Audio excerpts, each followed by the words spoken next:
매일 당보는 남대양 이어가겠습니다. 오늘도 시장 이슈 안에서 종목을 골라보겠고요. 매일경제TV 이창원 연구원 나와 계십니다. 안녕하세요. 네, 안녕하십니까. 이창원입니다. 네, 지난주 금요일에는 또 시장 분위기가 상당히 좋았어요. 네, 그렇죠. 바로 한국은행의 갑작스러운 금리 인하가 시장의 상승을 주도했다라고 말씀을 드리겠습니다. 보통은 미국의 금리 인하 분위기 보고 그리고 한국은행이 따라가는 성향이 있는데 이번에는 한국은행이 먼저 선제적 조치로 금리 인하를 했습니다. 자, 지금 현재 2분기 경제 성장률이 2%가 아니라 한 1%대에 멈출 것이다라는 얘기가 상당히 많이 들려오고 있고 또한 수출입 지수나 많은 부분에서 우리나라 경제에 위기감이 고조되고 있는 상황에서 금리 인하 카드를 먼저 내놨다라고 말씀 먼저 드리겠습니다. 주식시장에서는 이 부분이 이제 바로 반영이 되면서 코스피, 코스닥이 금요일 날 좋았는데요. 이번 주는 솔직히 봐야 됩니다. 저는 금요일만큼의 상승세는 솔직히 쉽지 않다고 봐요, 지수는. 네. 지금 토요일 새벽에 끝난 미국 증시도 나스닥이 0.7% 하락했죠. 다우존스도 안 좋았습니다. 그래서 미국 같은 경우에도 현재 금리 인하를 대략적으로 무려 0.5%나 두 단계 내린다는 얘기도 지금 나오고 있는 상황 속에서 지금 많은 지금 글로벌 지금 시장에서 지금 양적 완화를 먼저 이렇게 선제적으로 한다는 부분은 그만큼 바꿔 말하면 시장 경제가 그렇게 썩 좋지는 않구나라고 해석을 하시면 좋을 것 같고요. 자, 그런 부분에서 자, 오늘 이번 주는 저는 관련 테마 섹터 좀 보도록 하겠습니다. 주말에도 많은 이슈들이 있었어요. 지진도 있었고요.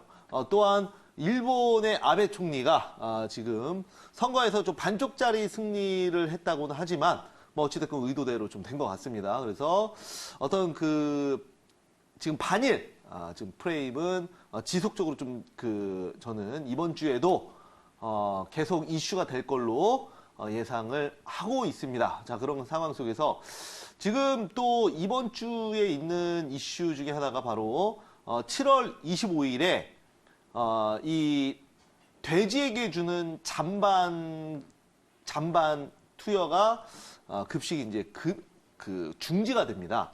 자, 그래서 많은 분들이 이제 생각을 하실 거예요. 아프리카 돼지열병이 국내에 아직 나오지도 않았는데 왜 갑자기 잔반을 주는 것을 금지를 시키느냐 할 텐데 지금 현재 정부에서 아프리카 돼지열병이 현재 이제 공식적으로 나온 건 없지만 25일부터 중지가 된다는 거는 그만큼 선제적 조건으로, 선제적 조치로 이런 부분을 지금 시행한다는 거를 말씀을 드리도록 하겠고요. 자, 그런 의미에서 자, 오늘 좀 이슈 보면서 한번 말씀드려보도록 하겠습니다. 네, 알겠습니다. 이슈를 바로 공개를 해볼게요, 그러면. 네, 이슈 보면서 말씀드려보자면 자, 7월 25일에 제가 방금 얘기했던 잔반 급여가 중지 조치가 됩니다. 원래는 사료와 잔반, 그러니까 말 그대로 음식물이죠. 남은 것들을 이제 섞어서 같이 줬어요. 왜냐하면 그만큼 사료만 주게 되면 사료값이 많이 나가잖아요. 요즘에 우리 또 강아지 키우시잖아요. 그죠? 키우죠. 네, 저희도 마찬가지인데 강아지 키우면서 사료값이 좋은 거를 먹이고 싶잖아요. 그죠? 맞아요. 네, 그런데 요즘에는 사람이 먹을 수 있는 사료라 그래서 그런 것도 나와요. 할인해서. 그래서 사람도 같이 먹을 수 있는 사료, 이런 식의 컨셉이에요. 그 정도로 성분이 좋다, 이런. 네, 얘기겠죠? 그래서 이런 등급이 있어요. 그런데 최상위 등급은 물론 게사료를 사람이 먹진 않겠지만은, 저도 근데 사람이 먹을 수 있는 최상위 등급을 받은 게 있어서 저도 한번 사료 오자마자 한번 먹어봤거든요. 근데 맛은 별로 없더라고요. 아무런 조미료나 이런 게 없다 보니까 맛은 없는데 그만큼 이런 고품질로 가고 있고 그만큼 가격도 좀 비싸지고 있다라는 거를 얘기를 하고 싶어서 말씀을 드렸고요. 그래서 잔반 급여가 중지가 되면은 상대적으로 같이 사료와 섞어서 주던 부분이 당연히 사료에 대한 수요가 훨씬 폭발적으로 늘어나겠죠. 잔반 급여를 안 준 만큼. 그래서 우리가 이 아프리카 돼지열병이 지금 당장 눈앞에 우리나라에 퍼지진 않았지만은 급여가 중지된다는 것 자체가 사료주에게는 상당히 호재로 보여집니다. 근데 이 이슈가 진짜 아프리카 돼지열병이 엄청나게 확산되는 분위기였을 때 한 4월쯤에 좀 이슈가 됐었던 부분이기는 하죠. 그렇죠. 네. 그때는 원래 아프리카 돼지열병이 한창 4월 달에 네. 이슈가 될 때 원래 이 부분 때문에 사료 관련주들이 급등이 나왔던 거예요. 네. 그런데 그리고 나서 이제 주가가 충분히 지금 조정을 받았죠. 이따가 또 말씀을 드릴 건데 그런데 이거를 왜 갑자기 하냐면 선제적 조치로 하는 거예요. 뭔가 다음 이슈 볼게요. 분위기가 그러면. 심상치 않아서 네. 자, 다음 이슈 보면서 말씀드리면 그래서 어찌됐건 아프리카 돼지열병이 발생을 하지 않았지만 급여가 중지된다는 것 자체가 아프리카 돼지열병 걸린 거랑 똑같은 사료주에게는 호재로 이제 모멘텀이 되는 거죠. 그래서 사료주 증가에 따른 수의 기대감이 있다라는 거 말씀드리도록 하겠고요. 저는 이번 주 시장 좀 지지부진하게 보는데 이런 시장이 지지부진할수록 이런 그 짤막짤막한 테마주들이 네. 상당히 강세 흐름을 보일 걸 예상을 하거든요. 자, 그래서 오늘은 이 관련해서 한번 종목 보도록 하겠습니다. 네, 알겠습니다. 사료주 내에서 이제 한 종목을 얘기해 주실 것 같은데 네. 어떤 종목인지 종목 확인해 볼게요. 네, 한번 사료주 중에서 보면은 오늘은 특징주 개념으로 네. 우성사료를 보도록 하겠습니다. 이미 이와 같은 이슈로 지난주 금요일에 사료주들이 다 움직였죠. 조금씩 움직였는데 네. 우성사료가 대장으로 보여져요. 네. 우리 사료주 하면은 의외로 닭고기로 알려져 있는 잘 알죠 하림, 아까 얘기했던 하림이 전체 사료 시장에서 막대한 영향력을 끼치고 있습니다. 시장 점유율이 높다면서요. 그렇죠. 네. 우리가 이제 흔히 닭고기로만 알고 있는데 돼지, 소, 뭐 가축들의 사료를 좀 다 담당을 하고 있어요. 점유율도 1위고 그런데 우성사료, 할인보다는 우성사료를 좀 더 특징주 개념으로 말씀을 드리는 이유는 관련주가 사료주, 뭐 대주 산업도 있고 많이 있지만 지금 그 중에서 가장 수급이 강하기 때문에 그리고 가장 어떤 그 수급이 강하다는 거는 돈이 많이 들어온다는 뜻이고요.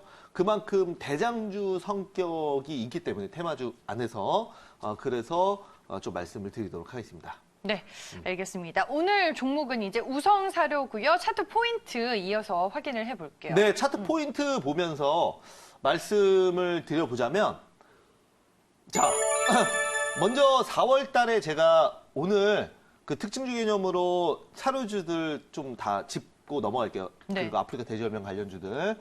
급등 후에 현재 이제 쌍고점이 나오고 나서 주가가 조정을 받았죠. 4월 달에 한창 이슈 아니었습니까? 그리고 나서 5, 6, 7 계속 조정을 받고 나서 이제 다시 턴어라운드가 되고 있는데요. 차트 보면서 한번 말씀드려볼게요. 차트 보면서 한번 말씀드려보자면 자, 이런 상황이죠. 주가 단기 급등이 나왔고요. 뭐 한때는 상한가도 나왔던 종목입니다. 그리고 나서 조정을 계속 받았고 이제 바닥권에서 다시 시작되는 분위기가 좀 감지가 되기 때문에 한번 자세히 볼까요? 네, 조금 더 자세히 보면은 쌍바닥을 찍었어요. 그죠? 쌍바닥 찍고 이렇게 봤을 때 오른쪽이 더 높아야죠. 기술적으로도. 그래서 모멘텀도 있고 현재 주가 차트도 기술적으로도 상당히 좀 좋은 자리이기 때문에 말씀을 좀 드리도록 하겠고 그 하림도 한번 볼게요. 하림. 자, 하림도 보면은 최근에 좀 분위기가 괜찮아요. 예, 주가가 다 이 바닥권에서 좀 돌아가고 있고 백강 소재도 볼까요? 백강 소재. 백강 소재라는 종목도 어떤 그 아프리카 돼지열병 예방을 하는 그런 종목인데 그 석회 쪽이에요. 그런데 금요일에 또 장중에 6% 넘는 또 강한 상승세가 나왔고요. 지난주 같은 경우에 또 화요일에도 단기적으로 좀 급등세가 나왔어요. 그래서 이런 종목들이 최근에 움직이고 있습니다. 마니커도 볼게요. 마니커. 자, 마니커도 보면은 일부 수급은 좀 들어왔는데 뭐 닭고기나 이런 부분보다는 현재 뭐 아프리카 돼지열병 자체가 지금 뭐 이슈가 우리나라에서 뭐 걸린 게 아니기 때문에 이런 걸린 다음에 수요가 증가하는 이런 닭고기나 아니면은 돼지고기 관련주보다는 우선은 7월 25일에 잔반 급여가 중지되는 부분에 맞춰서 사료주 쪽으로 포커싱을 보는 게 맞다고 봅니다. 대주산업도 한번 볼까요? 대주산업도 보면은 자 금요일에도 동종목도 마찬가지로 저 일부 수급이 좀 강하게 들어왔는데요. 이런 부분을 우리가 한번 체크를 해봐야겠다라는 거 말씀드리겠습니다. 네. 그래서 지금 현재 이런 분위기 속에서 지금 그 이번 주는 제가 만약에 시장이 안 좋다고 하면은 지금 이런 그 테마주들 그리고 특징주들을 많이 다뤄 드릴 거예요. 왜냐면 지금 반일 지금 관련주들은 일단은 금요일에는 좀 동력이 떨어졌죠. 한번 모나미 한번 볼까요? 네. 제가 모나미 같은 경우에는 단기적으로 좀 슈팅 나오면 차익 실현 말씀을 드렸는데 금요일날 급락했어요. 그러니까 이런 종목들을 좀 길게 끌고 가기는 어렵다는 거죠. 네, 짧게 보자고 말씀해 주셨잖아요. 네네, 계속 좀 짧게 보자고 말씀을 드리는 이유가 모나미 같은 경우에는 아무래도 조금 그 감정이나 이런 쪽의 프레임이 있는 종목이고 그 다음에 뭐 포토 레지스트나 에칭가스 같은 이런 그 삼성전자와 SK 하이닉스에 들어가는 이러한 관련주들은 좀 중장기적으로 실제로 실적이 나오는 종목들 아니에요. 그런데 좀 참 재밌는 게 금요일 날 공시가 하나 나왔는데 네. 모나미의 대주주가 이게 목요일 장 마감 이후에 나온 공시죠. 그렇죠, 그렇죠. 네. 그때 나왔는데 네. 바로 차익 실현을 했어요. 지분. 네, 네. 14억 정도를 주가가 뜨니까 차익 실현을 바로 했는데 뭐 기술 개발에 쓰겠다라고 밝혔습니다.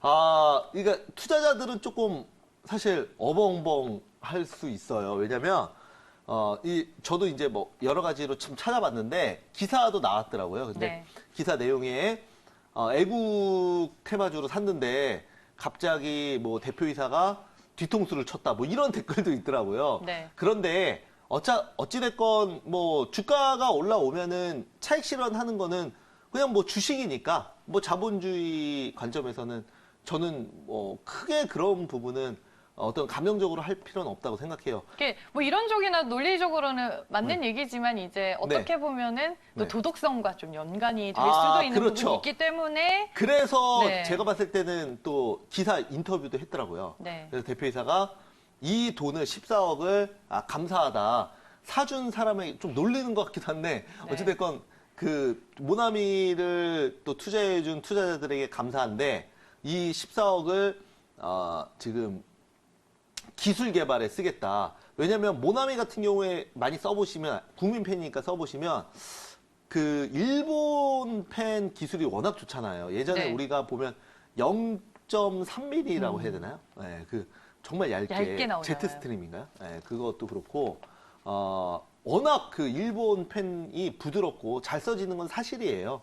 그런데 뭐 모나미가 앞으로 이번에 차익 실현한 금액을 가지고 또 기술 개발에 투자를 한다 그러면 모나미 욕할 사람은 아무도 없어요. 그렇게 해서 만약에 기술 개발에 성공을 해서 더 좋은 펜을 앞으로 만들어내기 시작하면 그만 주식은 또 더 실적이 많은 게 이제 거기서 폭발적으로 나오면 더 갈 수도 있는 거죠, 그죠? 그래서 이거는 이제 관점의 차이라고 말씀드리겠고, 그래서 뭐 어찌됐건 이런 관련주들이 조금씩 이제 떨어지기 시작합니다. 네. 그래서 약간 동력을 잃었다라고 말씀을 드리겠는데, 그래서 우리 시장은 또 다른 테마를 찾을 가능성이 많아요. 그래서 늘 이 테마라는 거는 유행 같지 않습니까?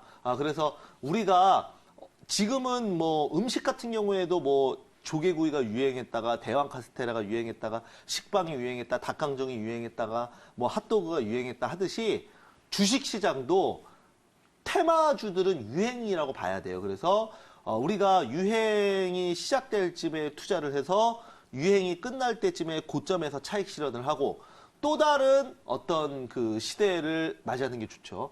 이제 항상 개인 투자자들 분들 보면은 가장 큰 손실을 보는 이유가 그때 당시에 내가 살 때는 가장 좋은 주식이었어요.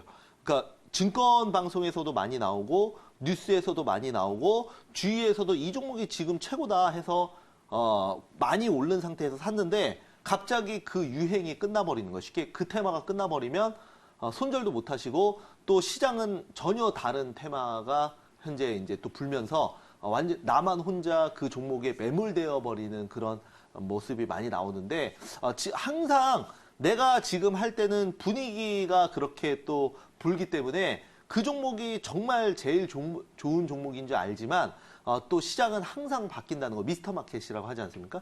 그래서 제가 이번 주에는 또 새롭게 또 형성될 수 있는 테마에 대해서 좀 말씀을 드려볼 거고 오늘은 또 네. 이쪽 관련해서 한번 또 말씀을 드려보도록 하겠습니다. 네, 알겠습니다. 오늘 매일 장보는 남녀 종목은 이제 우성 사료입니다. 마지막으로 네, 투자 특징주. 포인트로 가지고 있는 모멘텀들을 한번 정리를 해보죠. 네, 한번 보면서 또 말씀드려보자면 동사 같은 경우에는 뭐 사료, 배합 사료 제조 판매를 영위하는 네. 뭐 이름에도 나와 있는 그대로 사업을 영위하는 회사고요. 이번에 뭐 개정안이 네. 이제 통과가 되면서 배합 사료를 가축들에게 주면은 이제 또 정부 측에서 지원도 해준다라는 내용들이 포함이 되어 있더라고요. 그렇죠. 그 이유가 왜 그러냐면 갑자기 농가에서 왜 괜히 그 잔반이랑 사료랑 섞어서 주겠습니까? 당연히 그만큼 비용이 많이 들어서 그런 거 잔반 아닙니까? 주지 말고 한마디로 배합 사료 많이 사용해라. 그렇죠. 라는 정부의 취지인 거네요. 그렇죠. 그러니까 네. 잔반 자체가 아프리카 돼지열병이 옮길 수 있는 매개체라고 지금 정부에서 보고 있기 때문에 그거를 원천 차단하기 위해서 잔반 주지 마라라고 한 거예요. 그런데 그러면 농가에서는 반발을 할 거 아닙니까? 그렇죠. 그 부담이 되죠. 비용이 제가 아까 처음에 사료값도 얘기했지만 사료값이 많이 드는 거 아닙니까? 그래서 가축을 하는 뭐 양돈도 그렇고 뭐 닭도 그렇고 마찬가지로 사료값이 제일 그 비용이 많이 든 원가에 다 포함이 되어 있는 건데 이거를 이제 잔반 급여를 중지하고 사료만 먹여라라고 하면은 농가들의 반발을 또 잠재우기 위해서 당연히 이거를 세금으로 이제 지원을 해주는 거예요. 그래서 일정 부분 사료 구입은 또 이제 정부 지원 안에서 이렇게 돌아가는 부분입니다. 그래서 그 기업들 입장에서는 좋은 거죠. 네, 당연히 뭐 공짜로 이거를 무료로 농가들에게 사료를 주는 것도 아니고 정부가 구매해서 준다고 하니까 기업들 입장에서 얼마나 좋은 겁니까? 정책주로 또 묶이는 거죠. 자, 그래서 원래 이제 우성사료 같은 경우에는 원가 상승으로 인해서 매출이 최근에 조금 감소를 했었어요. 그래서 좀 분위기가 실적 자체는 1분기 실적이 그렇게 썩 좋지는 않았는데 이번에 이거를 이제 시행을 하면서 이번 네. 조치를 계기로 또 실적도 턴어라운드가 되고 거기에 맞춰서 주가도 다시 한번 턴어라운드가 될 수 있다고 봐요. 그래서 사료 관련주들은 지금 자리에서는 지금 너무 많이 극일과 반일 관련주로 쏠렸어요. 네. 그러니까 한일 무역 관련주로 너무 시장에 포커싱이 많이 맞춰져 있다 보니까 분명히 또 시장의 참여자들, 시장의 관리자들 중에 또 현명하신 분들은 또 다른 테마를 준비를 할 거예요, 분명히. 그래서 좀 선제적 조치로 저도 이런 우리가 너무 이제 개인 투자자들이 반일이나 이런 쪽으로 다 쏠려 있으니까 증권방 여러분들 아시겠죠? 증권방송 틀면은 매일 일본 수출 규제만 얘기하고 앉아 있지 않습니까? 그리고 뭐 시장의 특징주들도 대부분이 네. 그런 종목들이 대부분이 다 있고요. 그런 쪽으로 해서 많은 개인들이 다 그쪽으로 쏠리는데 우리 매일 장본남녀는 또 한 발 앞서가지 않습니까? 그죠? 그래서 그쪽은 이제 너무나 많이 다뤘기 때문에 그리고 후성 같은 경우에도 또 대박 종목 나오지 않았습니까? 미리미리 다 네. 좀 나왔던 종목인데 벌써 후성 같은 경우에도 매일장본남녀 3주 전에 얘기했던 종목이죠. 그래서 이제는 좀 새로운 또 테마를 우리가 현명한 투자자라면 저점에서 또 생각을 해볼 수 있는 거예요. 그래서 오늘 매일장본남녀에서는 또 새로운 종목으로 우성 사료라는 종목을 방금 이제 든 생각인데 네. 사료하면 우리가 아프리카 돼지열병 테마도 있지만 또 남북경협 테마도 있잖아요. 그렇죠? 아, 그렇죠. 남북경협 테마도 있는데요. 그 경협주 뭐 말씀을 하셨으니까 지난주 같은 경우에는 경협주 흐름이 좋지 않았어요. 왜냐하면 한미 연합훈련을 하는 부분에 있어서 북한의 그 언론에서 지금 그 트럼프 대통령이 판문점에 와서 한 약속과 다르다. 빨리 이거 취소해라. 맹비난을 했거든요. 그래서 그 경협주들이 그런 우려감으로 북한이 또 한 번 다른 조치를 하지 않을까. 이런 우려감으로 관련주들이 다 빠졌습니다. 그 경협주들이. 그런데 이번 주말에 나온 이슈를 보면은 이번에 한미 동맹 연합훈련에서 그 우리나라가 북한의 어떤 이런 부분을 감안해서 한미 동맹에서 동맹자를 뺀다고 하더라고요. 그래서 관련주들이 또 한번 좀 수급이 들어올 수도 있어요. 그러니까 일단은 북한 요구를 들어준 거기 때문에 그래서 뭐 이건 부분에서 또 논란은 사실 있는데 그런 부분은 이제 정치적인 입장이기 때문에 저는 이제 주식 전문가라 그런 부분은 이제 방송에서는 논외로 하고 일단은 경협주만 본다면 그래도 지난주에 조금 그 있었던 그런 어떤 프레임에서 좀 벗어나서 수급이 일부 좀 완화될 수 있다는 거, 경색된 국면이 완화될 수 있다는 부분에서 경협주도 그렇게 썩 뭐 나쁘지 않다. 그러니까 추가적인 하락은 조금 멈출 수 있다라는 거 말씀을 좀 드리도록 하겠습니다. 네, 알겠습니다. 종목에 대한 얘기를 모두 들어봤습니다. 오늘 특징주 개념에서 우성사료 소개를 해드렸습니다. 시장 상황에 따라 종목 변동성이 커질 수 있다는 점은 꼭 기억해 두시길 바라겠고요. 매일 장보는 남녀 여기까지입니다. 지금까지 이창원 연구원과 함께했습니다. 고맙습니다. 감사합니다.